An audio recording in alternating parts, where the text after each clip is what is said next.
Let's talk about the Moog DFAM. So for reference, what does this thing even do? And what it is a synthesizer that sort of specializes in very loopy, bleepy, maybe percussive atonal sequences. So when looking at it, I would invite you to just think of it as 3 sections. One section is these 6 knobs up here, which is the oscillators or the sound generating part. So it's the thing that makes noise. It has 2 oscillators inside of it, which are the things that make sound. You can blend them by using these 3 knobs to decide how much of each one that you hear, or you can hear a noise oscillator in the middle as well if you want to really just make noisy stuff. Those oscillators then feed into a filter section over here, and that's going to shape the sound by filtering away a bunch of frequencies. And then it's going to go into the little amplifier section here, which is the loudness and the contour over time.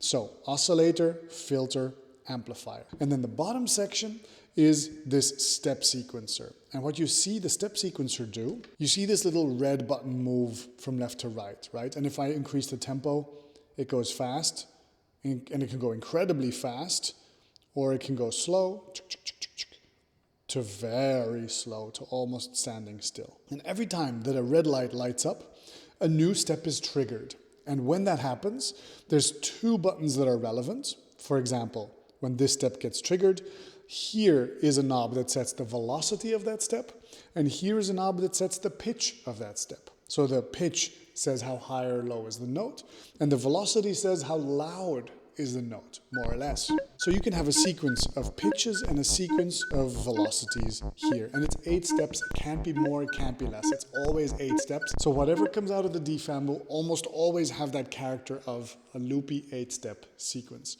And the pitches, the tones that come out, are unquantized, and that means that it's almost impossible to play a proper melody with it. So you can have great fun with something like this, but then, as you will probably have noticed, here on the right-hand side are all these different patch points. And these patch points, they speak the language of eurorack. It's a standard that was developed that means that any of these patch points can be plugged into any of these other patch points on other synthesizers, and they're going to speak the same language. They're going to have the right amount of volts to understand each other.